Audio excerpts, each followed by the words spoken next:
एक समय की बात है। एक गांव में 5 अंधे व्यक्ति रहते थे। वह खुशी खुशी आपस में रहते थे। एक बार उनके गांव में एक हाथी आया। जब उनको इस बात की जानकारी मिली तो वो भी उस हाथी को देखने गए, लेकिन अंधे होने के कारण उन्होंने सोचा हम भले ही उस हाथी को न देख पाए, लेकिन छूकर जरूर महसूस करेंगे कि हाथी कैसा होता है। वहाँ पहुँचकर उन सभी ने हाथी को छूना शुरू किया।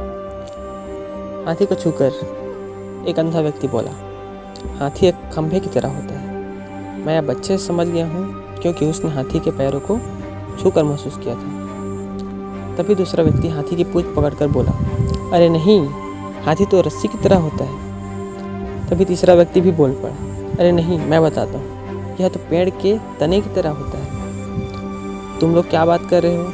हाथी तो एक बड़े सूपे की तरह होता है। चौथे व्यक्ति ने कान को छूते हुए सभी को समझाया। तभी अचानक पांचवें व्यक्ति ने हाथी के पेट पर हाथ रखते हुए सभी को बताया कि अरे नहीं, यह तो एक दीवार की तरह होता है। सभी ने अलग अलग मत होने के कारण उन सभी में बहस होने लगी और खुद को सही साबित करने में लग गए। उनकी बहस इतनी तेज होती गई और ऐसा लगने लगा मानो वो आपस में लड़ ही पड़ेंगे। तभी वहाँ से एक बुद्धिमान व्यक्ति गुजर रहा था। उनकी बहस को देखकर वह वहाँ रुका और उनसे पूछा, क्या बात है, तुम सब आपस में क्यों झगड़ रहे हो? उन्होंने बहस का कारण बताते हुए उस बुद्धिमान व्यक्ति को बताया कि हम यह तय नहीं कर पा रहे हैं कि आखिर में हाथी दिखता कैसा है। फिर एक एक करके उन्होंने अपनी बात उस व्यक्ति को समझाई।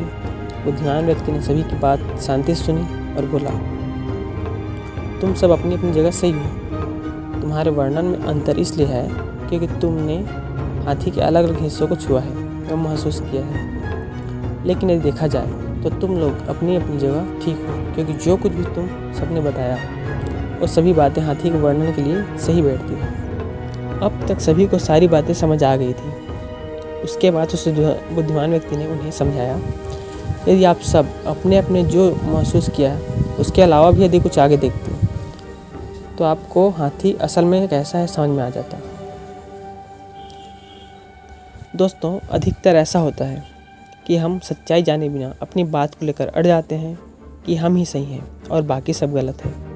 लेकिन कई बार ऐसा होता है कि हम केवल सिक्के का एक ही पहलू देख रहे होते हैं। हमें ज़रूरत है सिक्के के दोनों पहलुओं को देखकर समझने की। इसलिए हमें अपनी बात तो रखनी ही चाहिए, पर दूसरों की बात भी सब्र के साथ सुननी चाहिए और कभी भी बेकार की बहस में नहीं पड़ना चाहिए।